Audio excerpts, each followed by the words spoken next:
Baik, Assalamualaikum warahmatullahi wabarakatuh dan selamat pagi semua.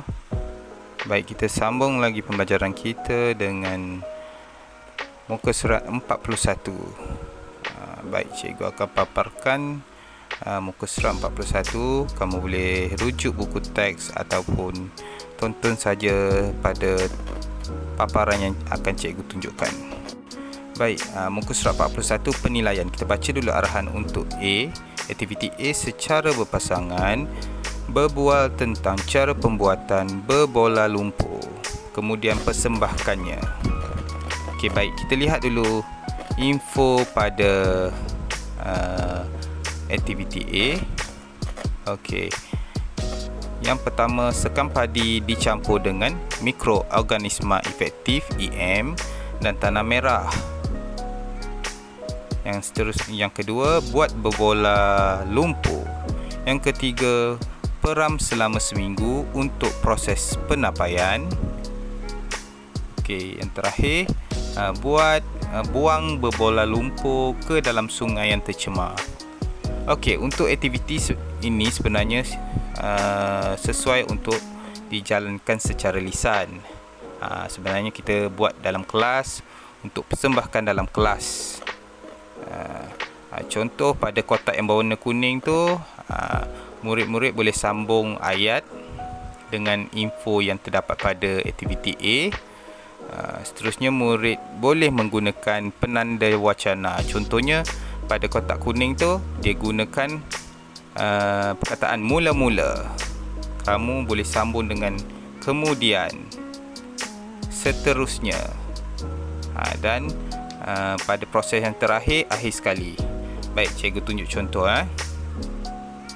Untuk membuat berbola lumpur, mula-mula sekam padi dicampur dengan mikroorganisma efektif EM dan tanah merah.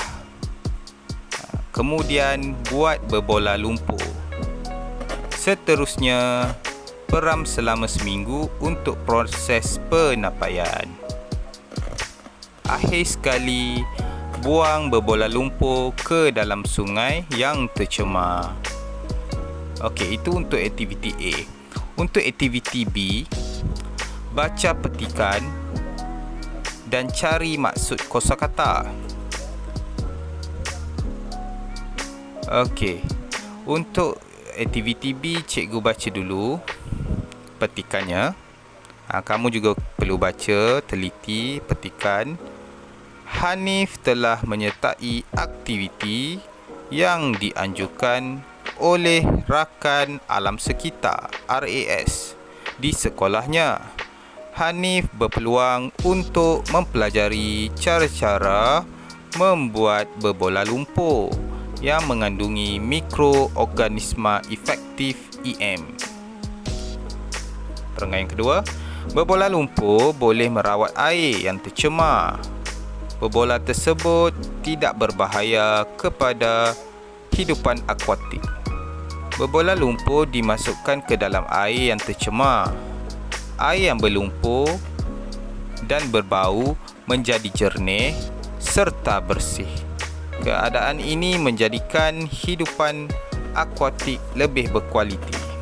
Okey, untuk aktiviti B ni, disuruh cari maksud kosakata. Maksud kosakata. Okey, yang pertama kita lihat perkataan yang berwarna hijau yang pertama, iaitu berpeluang. Berpeluang. Apa maksud berpeluang?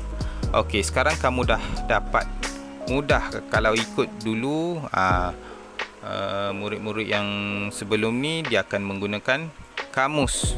Kamus Dewan Bahasa Pustaka untuk dapatkan maksud bagi setiap kosakata. Sekarang kamu ada akses lain yang lebih mudah untuk kamu cari maksud setiap perkataan. Contoh dia, kamu boleh akses di portal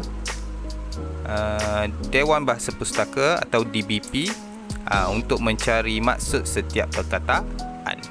Okey, sekarang kita tengok tadi, berpeluang. Berpeluang ni maksud dia mendapat peluang. ataupun dengan kata lain kesempatan. Cuba kita baca untuk gantikan perkataan berpeluang. Hanif mendapat peluang untuk mempelajari cara-cara membuat berbola lumpur yang mengandungi mikroorganisma efektif EM. Boleh juga Hanif berkesempatan untuk mempelajari cara-cara membuat berbola lumpur yang mengandungi mikroorganisma efektif EM. Jadi perkataan yang sama apabila kita gantikan, maksud dia ayat pun jadi kita boleh guna sesuai untuk dalam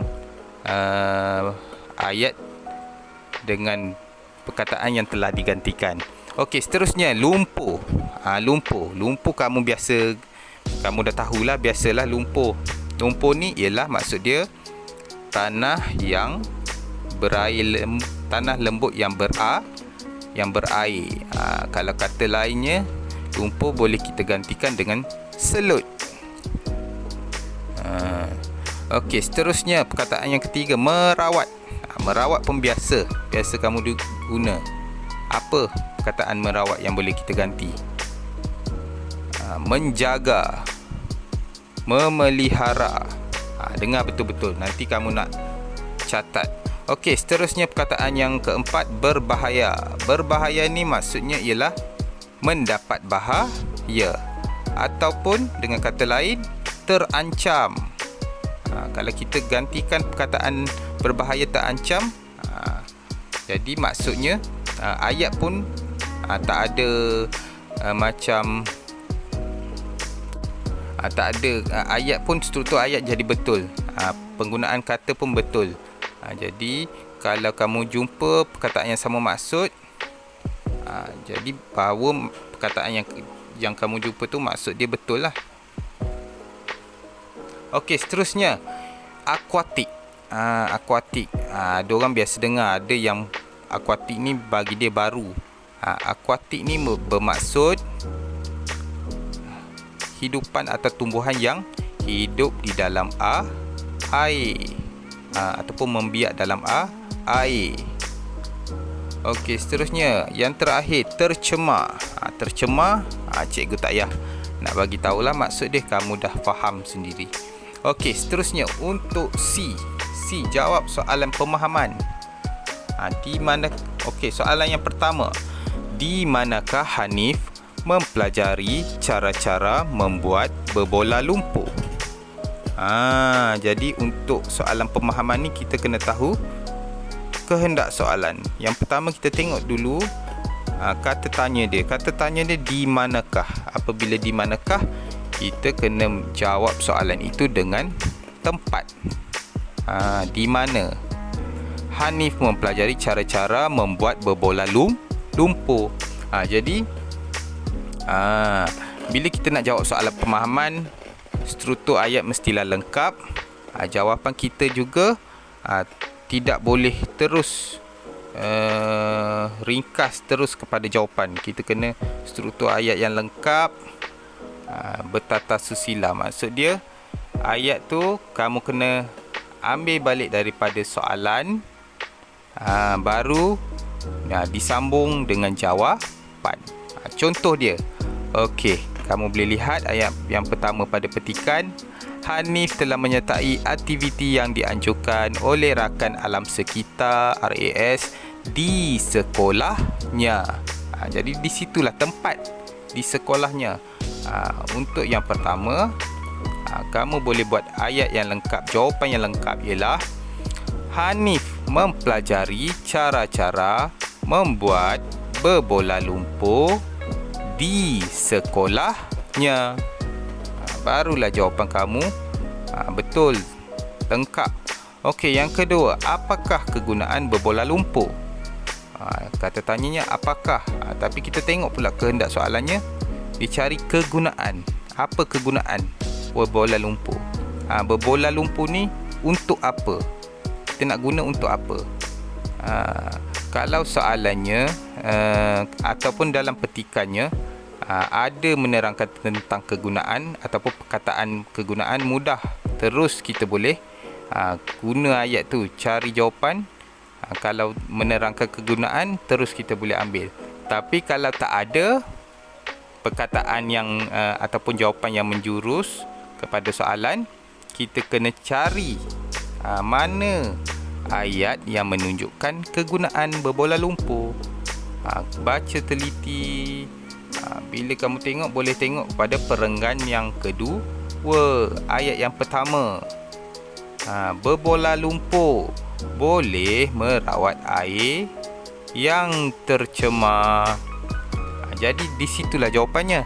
Macam mana kita nak tulis?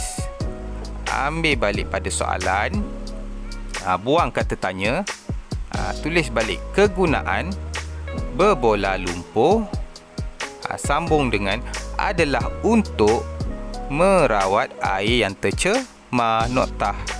Barulah tepat jawapan kamu. Okey, yang ketiga, nyatakan kesan kepada air di dalam tasik yang dimasukkan berbola lumpur. Ni dia nak kesan. Kamu kena cari kesan. Kesan kepada ikan. Okey, dalam petikan ni tak ada pun cerita pasal ikan. Tetapi ikan ni tergolong pada haiwan yang mana? Hidupan yang mana? Haiwan ikan berada di dalam air. Mestilah ikan kategori kepada hidupan akuatik. Jadi kita cari mana kesan. Tengok perenggan yang kedua, ayat yang kedua, berbola tersebut tidak berbahaya kepada hidupan akuatik. Jadi itu juga merujuk kepada ikan yang di dalam tasik. Cara nak jawabnya ialah kita boleh ambil daripada ayat soalan tu. Cuma kita betulkan struktur ayat untuk jawapan yang betul, ayat yang betul.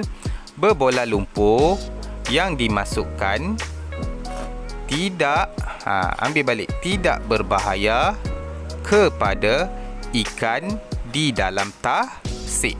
Noktah. Jawapan dah jelas. Okey, untuk aktiviti D.